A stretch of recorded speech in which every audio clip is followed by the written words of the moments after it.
சீரியஸா சொல்றேன். நாம நினைக்கிறதே ஒண்ணு, ஆனா நடக்கிறதே ஒண்ணு. இந்த கடவுள் என்னதான் எழுதி வச்சிருக்கானோ தெரியல.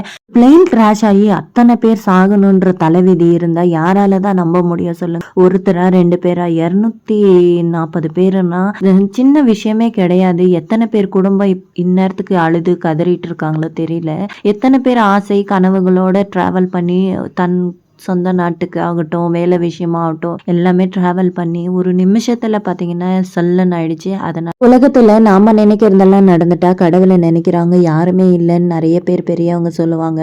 சின்னதோ பெருசோ பணக்காரனோ ஏழையோ இருக்கிறத வச்சு சந்தோஷமா நம்ம வாழ்ந்துட்டு போலாம். இருக்கிறது சின்ன லைஃப் அவ்வளவுதான். இன்னைக்கு இருக்கிறவன் நாளைக்கு இல்லை, நாளைக்கு இருக்கிறவன் நாளைக்கு இல்லை. இன்னைக்கு பிறக்கிறோம், நாளைக்கு சாகுறோம். என்னன்னே தெரியாது. வாழ்க்கைன்றது ஒரு நிமிஷத்துல முடிவாயிடுது, அவ்வளவுதான். இன்னைக்கு வெள்ளிக்கிழமை காலையில எழுந்துச்சு ஃப்ரெஷ்ஷப் ஆகி குளிக்கலாம் அப்படின்னு தான் மனக்கணக்கு வச்சிருந்தேன்.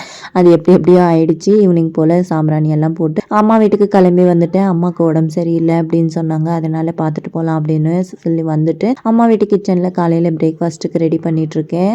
பூரியும் குருமா தான் பண்ணிட்டு இருக்காங்க. அம்மா வீட்டு கிச்சன் பார்த்தீங்கன்னா இப்படிதான் இருக்கும். நான் எதனா ஒரு அரேஞ்ச்மெண்ட் பண்ணி கொடுத்தா அம்மா ஒத்துக்கவே மாட்டாங்க. அதனால அவங்க இஷ்டத்துக்கு விட்டுடுவேன். ஹஸ்பண்ட் டிவி பார்த்துட்டு இருக்காங்க. வீட்டுக்கும் எங்க அம்மா வீட்டுக்கும் ஒரு 25 கிலோமீட்டர் தான் டிஸ்டன்ஸ். ஆனா எப்போ வந்தாலுமே நான் இருக்கிற இடத்துலயே எல்லாமே சர்வ் பண்ணிடுவாங்க. ஏன் ஹஸ்பண்ட் இருக்கிறாரு, கொஞ்ச நேரம் உட்காந்தாலே போய் உங்க அம்மாக்கு ஹெல்ப் பண்ணு போ அப்படின்னு துரத்தி விடுறதுலயே மைண்டா இருப்பாரு.